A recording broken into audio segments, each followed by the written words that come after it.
Welcome to Blueprints for Brilliance Coaching Insights, a podcast by coaches for coaches.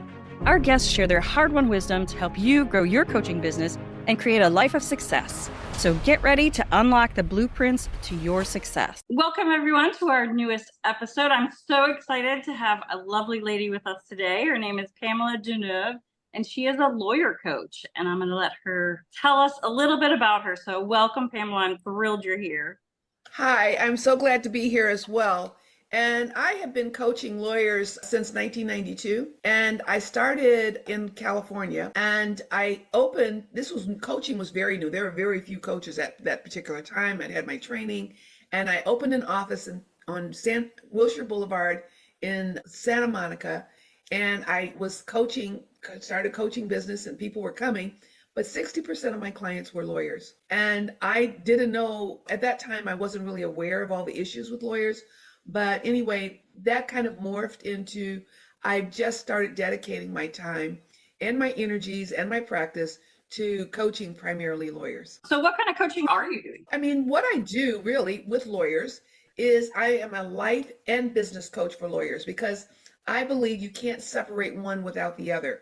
So when my clients come to me, we see what's going on and we use it as a holistic approach. What's going on in your life, what's going on in your family, what's going on with your health, what's going on with your mental, physical, emotional health, and then how's that translating to what's going on into your practice.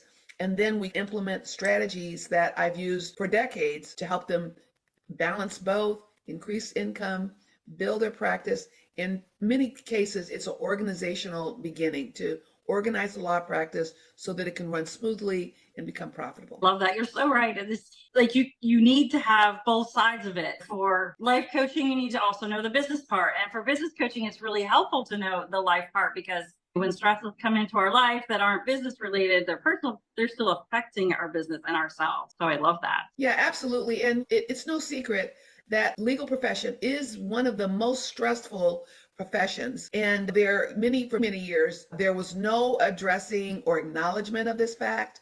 And so it was like a lot of stress, there was a lot of depression.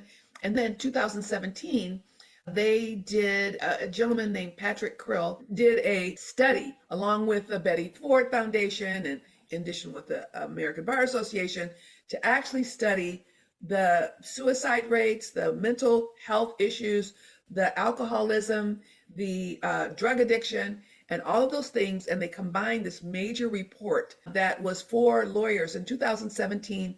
That was the first time that they had really looked at the problem and addressed it.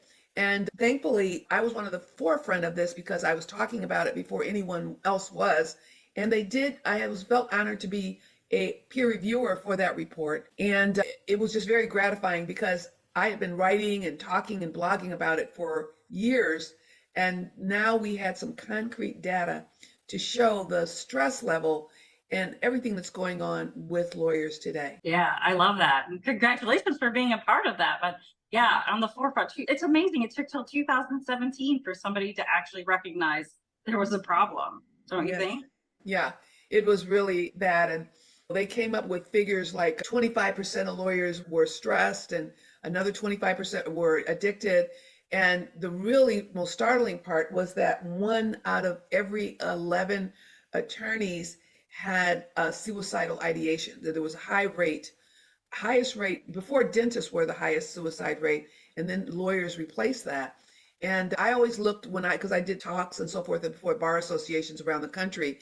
And I said, okay, let's just look if there were 100 lawyers.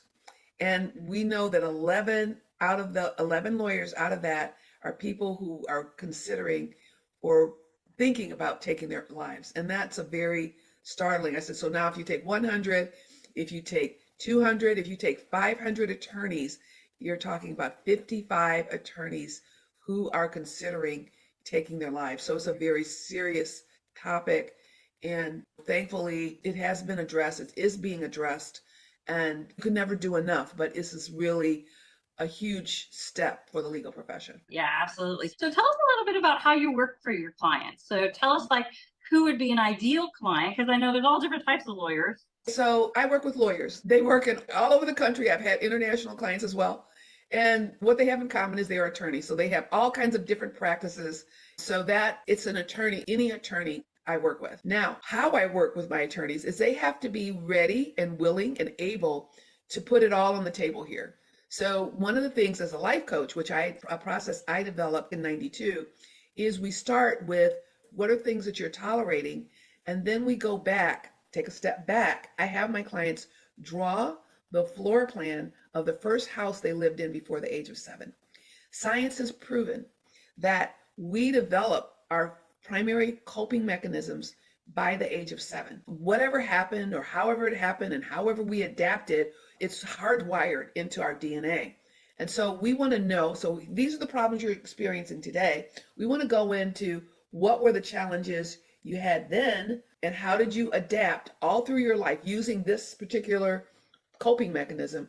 And now, how is it having you be stuck, paralyzed, overstressed, or overwhelmed today? That part is a minor part of the coaching, but it's like the first 4 hours. I work with my clients for generally 26 weeks, which is 6 months. But the 2 2-hour sessions we want to get the data in those 2 sessions of what we're working with and what are the subconscious patterns that are contributing to what's going on today. And so it's pretty interesting because I've had all kinds of situations. For example, one of my clients had been bullied by his big brother, and throughout his law practice and his life, in his marriage, everywhere, he found himself being bullied. So he was at a point, actually, when I met him, that he felt so stuck that he was one of those people who was considering how could he check out, how could he get out of his life. And so we worked together. We found out he didn't realize that was going on. And then he got to learn how to advocate for himself, build a practice, create a practice that he felt good about, and start really practicing the area of law that he loved and charging the kind of rate that he wanted to. A lot of attorneys find themselves stuck in insurance defense, although there's nothing wrong with that, but insurance companies pay pretty low rates. And so for him to be able to get from a $175 thereabouts rates at his top to be able to charge $500 an hour as opposed to $175, and then doing the work that he loved was just a wonderful success for him and for me as a coach to see my clients thrive in that way. That's amazing. You literally changed his life. He was ready to be done with it. That is amazing that now he's thriving, and even his, like you said, it's not just the business, it's also the personal, because they overlap, don't they? Marriage and the whole thing, yeah, that all worked. He at that time dreaded the weekends because the weekends were so chaotic and abusive for him. And now that whole thing has changed, and he and his wife have learned to communicate in a different way, and they enjoy their time together. And he doesn't have to hide out at the office on the weekends, that he can actually create and have activities with his wife.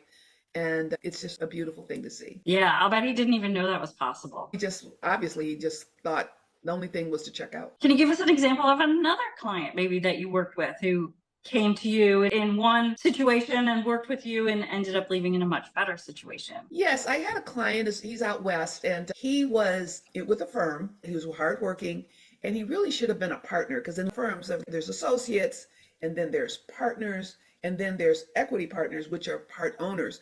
And he had been passed over many times to become an equity partner. And his income or the amount that he was bringing to the firm was more than some of the equity partners, but somehow or another he wasn't recognized. And so we had to, number one, look at the things that they said that he wasn't doing, like they thought that his leadership skills and so forth.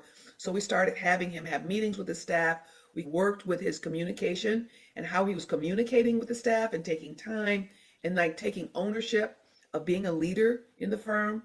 And then the next thing we did was we started a campaign for him to meet with these people who were the decision makers and really show his leadership skills and lobby for, hey, I'm doing all this, I should be an equity partner. In addition to that, he at that time, I think he was making about $400,000 a year, I think he brought in. And so we set a really high goal for him, which was 1 million, that he was going to go from 400,000 to $1 million. And we gauged it. We really ramped up what he was doing and all of that, and coordinated his team and everything. And at the end of the year, he went from the 400,000 to well over $1 million. And in addition to that, when time came to choose an equity partner, he just went through with flying colors and got his income up a couple $100,000 a year because of this advance in his billables. And in addition to that, he became not only an equity partner, he also became part of the governing committee of the firm. And he did all that in a year. It was just astounding. A lot of times, what we don't realize, and we all have to realize that as individuals, whether we're lawyers or not, when we're stuck at a particular level, there's something else going on. And science tells us that 95% of our thoughts are subconscious. And I believe that it goes back to our original coping mechanism. So once we become aware of that, once we become aware of what's holding us back, that along with strategy works. Some people just try to use strategy when you're not dealing with what's going on, what are the thought process that's holding you back. So it's very important for me, for my clients to actually know, okay, what's going on? What are the thoughts you're having that you don't know you're having? And then now, once you're aware of that, now let's set a strategy, because you can push back against those subconscious thoughts because you're aware of them. It reminds me of a lot of people who have weight issues, and that's how it's manifesting, and that's just how they're coping with it. But typically it's nothing to do with the food. It's actually what that means to you and how that makes you feel. That's so true, because if you don't address, they've shown, if they don't address what are the original thoughts or the subconscious thoughts, even though they lose the weight, either one, they'll gain the weight right back, or two, they will sabotage themselves, or they'll still feel fat, even though they've lost all this weight. So it's really, we have to understand that we are a mental, emotional, and physical entity. So we can't just address what's going on outside. I always tell my clients, you work from the inside out. If you change the insides, your outside will absolutely change. I love that. I love that. So tell us, who is your ideal client? I know it's a lawyer, but is there a particular type of lawyer? Is it men? Is it women of a certain age? Tell us a little bit about that. Most of my clients are white male. And I think one of the reasons I think that there's a safety factor, because a lot of time lawyers with their egos and so forth are very sensitive to being judged or being criticized or things like that. And somehow or another, through my message, I convey that they're safe. It's a safe place. There's no judgment. There's nothing that cannot be discussed. They could talk to me from anything, like I've got a fantasy about a woman that I shouldn't, that's outside of my marriage, or I feel like offing myself, or I'm paralyzed, I can't get my work done. And they know that it's a safe zone. And everyone needs to have that sounding board.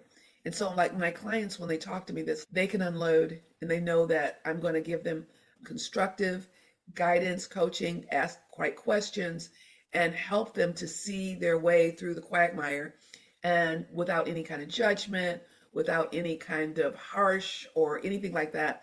And so I don't think it's really a racial thing. I think that they're just finding that safety, and that they're looking for that safety where they can get the help. They're with the 2017 Lawyer Being Report.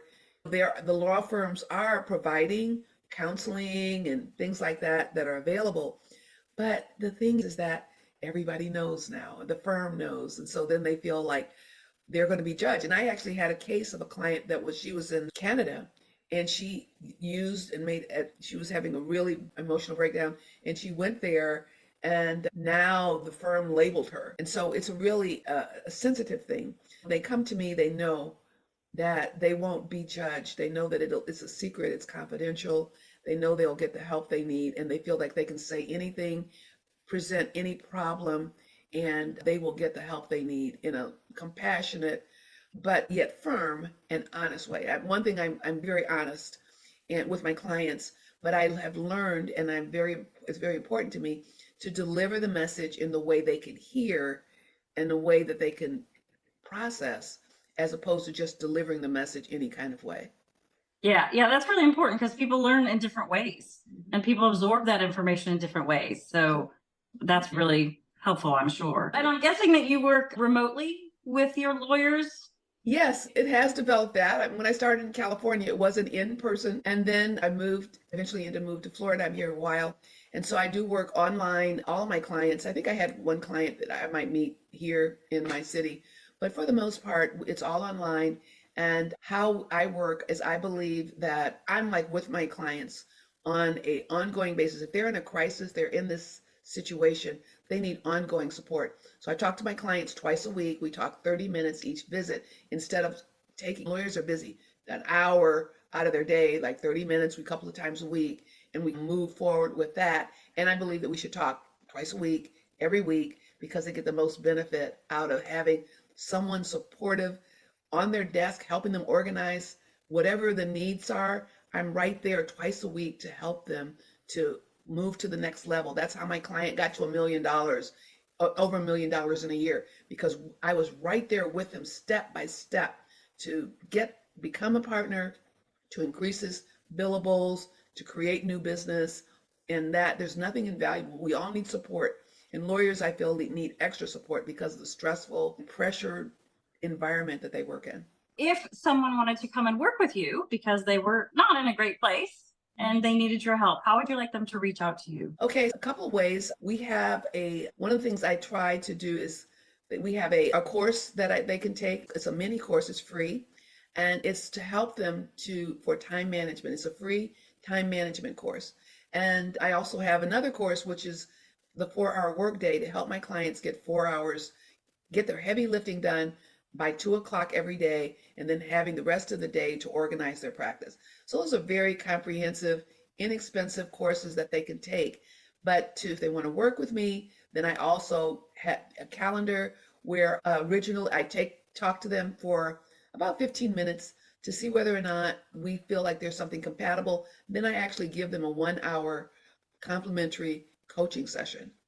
And so so there's a lot to do, but you can book a call with me, or you can, if you want to put your toe in the water, you can get my free time management course just for lawyers, specifically for lawyers. Nice. We'll put all the links in the show notes so that you can reach out to Pamela if you need her help or if you know someone who could use her help.